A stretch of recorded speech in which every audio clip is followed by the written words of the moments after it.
Praise the Lord. கர்த்தர் நல்லவர், அவர் கிருபை என்றும் உள்ளது. கிறிஸ்துவுக்குள் பிரியமானவர்களே, இந்த நாளிலும் இரட்சகர் இயேசு ஊழியத்தின் சார்பிலே உங்களை சந்திப்பதில் பெரும் மகிழ்ச்சி அடைகிறேன். கர்த்தர் தாமே இந்த நாளிலும் உங்களை ஆசீர்வதித்து காப்பாராக. இந்த நாளிலே நாம் தியானிக்கும்படியாக தெரிந்து கொண்ட இன்றைய வசனம் சங்கீதங்களின் புஸ்தகம் 37 வசனம் 5. உன் வழியை கர்த்தருக்கு ஒப்புவித்து அவர் மேல் நம்பிக்கையாயிரு, அவரே காரியத்தை வாய்க்க பண்ணுவார்.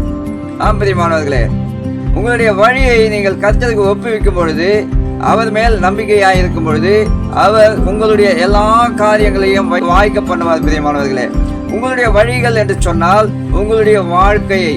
ஆம் பிரியமானவர்களே, ஒவ்வொரு நாளும் காலையிலே இந்த நாளை ஆண்டவருக்கென்று ஒப்பு கொடுக்க வேண்டும். நாம் செய்ய வேண்டிய காரியங்களை, நம்முடைய வேலைகளை ஆண்டவரிடத்தில் நாம் ஒப்பு கொடுக்க வேண்டும். பிரியமானவர்களே, அவர் மேல் ஒப்பு கொடுத்து விட்டு கர்த்தரிடத்தில் நாம் நம்பிக்கையாய் இருக்க வேண்டும். ஆண்டவர் பார்த்து கொள்வார்.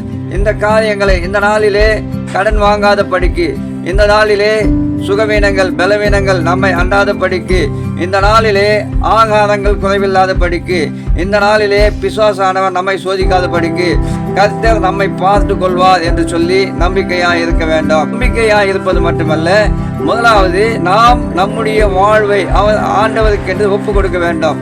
நாம் நம்முடைய வாழ்வை ஆண்டவருக்கு என்று ஒப்பு கொடுக்கும் பொழுது அவர் எல்லாவற்றையும் எல்லா காரியங்களையும் வாய்க்க பண்ணுவார். பிரியமானவர்களே, 1 பேதுரு 5ஆம் அதிகாரம் 7ஆம் வசனத்தில் பார்க்கிறோம், அவர் உங்களை விசாரிக்கிறவரானபடியால் உங்கள் கவலைகளை எல்லாம் அவர் மேல் வைத்து விடுங்கள். பிரியமானவர்களே, கர்த்தர் நம்மை விசுவாசிக்கிறவர். அனுதினமும் நம்மை விசுவாசித்து நம்முடைய தேவைகளை அறிந்து அதன்படி ஆண்டவர் நமக்கு கிருபை செய்கிறவர். பிரியமானவர்களே, அவர் உங்களை விசுவாசிக்கிறவர் என்று சொல்லி பார்க்கிறோம். நாம் நம்முடைய கவலைகளை எல்லாம் அவர் மேல் வைத்து விட வேண்டும், அவரை நம்பி இருக்க வேண்டும். அப்பொழுது கர்த்தர் நம்முடைய வாழ்க்கையில் எல்லா தேவைகளையும் வாய்க்க செய்வார். பிரியமானவர்களே, கவலைப்படாதிருங்கள், கர்த்தரை நம்பியிருங்கள்.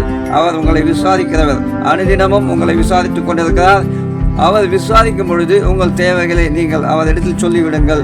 உங்கள் கவலைகளை எல்லாம் அவரிடத்தில் வைத்து விடுங்கள். கர்த்தர் தாமே இந்த நாளை ஆசீர்வதித்து உங்களுக்கு கொடுப்பாராக. ஆமென், ஆமென்.